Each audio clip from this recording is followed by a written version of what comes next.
Welcome to the deep dive. Today, we're tearing into the career of Margaret Thatcher, the Iron Lady. Yeah. Definitely one of the 20th century's most polarizing and, well, most consequential figures. That we're looking across your sources to really understand the roots of her conviction. Exactly. Our mission here is to trace her path, from a small-town chemist all the way to Prime Minister of the United Kingdom. That was 1979 to 1990. And we're asking, what enduring lessons did she leave for us today? Lessons about preparation, political transformation, and, well, ultimately success in high office. Okay, let's unpack her surprisingly scientific roots then. She was born Margaret Roberts in Grantham, daughter of a grocer and alderman. Pretty standard stuff. But before she ever entered Westminster, she was defined by the lab, wasn't she?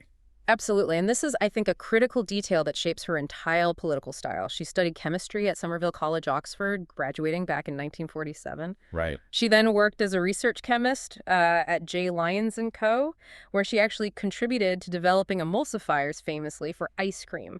For ice cream.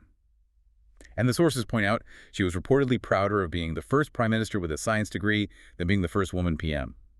That's a really powerful insight into her character. It really is. She prioritized rigor, facts, evidence, proof, that scientific mindset. It really translated into how she wouldn't compromise on policy. She believed her economic prescriptions were just factually correct. So how did this rigorous evidence-based approach work when she first stepped into the, let's face it, messy, emotional world of politics? Because her early political journey, well, it involved some very public missteps. Oh, she certainly had hurdles. She ran for the Labour-held seat of Dartford twice, didn't win either time.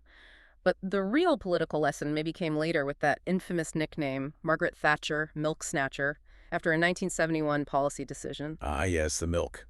And she later analyzed that moment. She called it a lesson in incurring, and I quote, the maximum of political odium for the minimum of political benefit.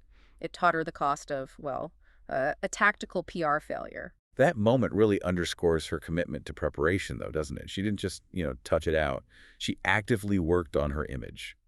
She even went as far as getting voice coaching in 1975. That's right. Arranged by Laurence Olivier, no less, after critics had compared her voice to a cat sliding down a blackboard.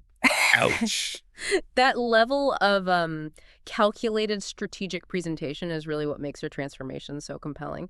And speaking of calculated image, the Iron Lady nickname, that wasn't meant as a compliment initially. No, not at all. It originated from the Soviet Army journal Red Star in 1976 after her very staunch anti-Soviet Britain Awake speech.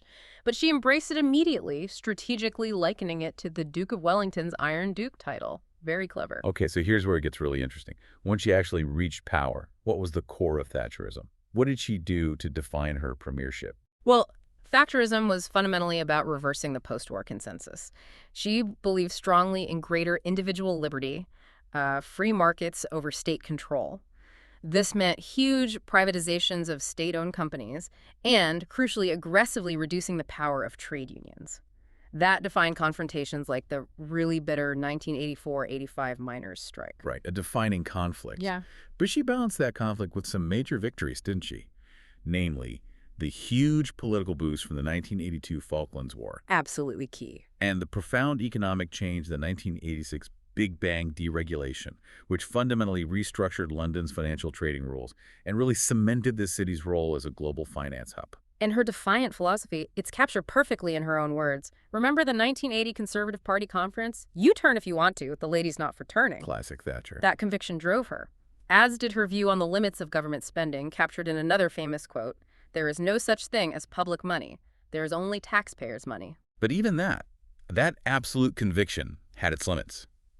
The hugely controversial community charge, the poll tax, most people called it, a flat-rate local charge that often hit the poorest hardest, that led to widespread riots. Huge riots. And ultimately contributed to the leadership challenge that forced a resignation in 1990. So even she could be pushed too far. Right, and if we connect this to the bigger picture, her legacy is really that massive shift toward neoliberal policies that she championed.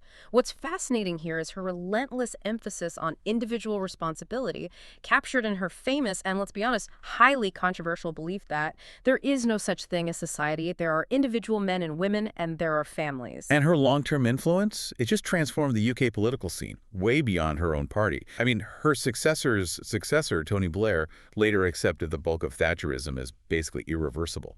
That cemented her policies right across the political spectrum. It's quite something. And her science background, always demanding facts, evidence, and proof, it raises an interesting question about leadership today, doesn't it?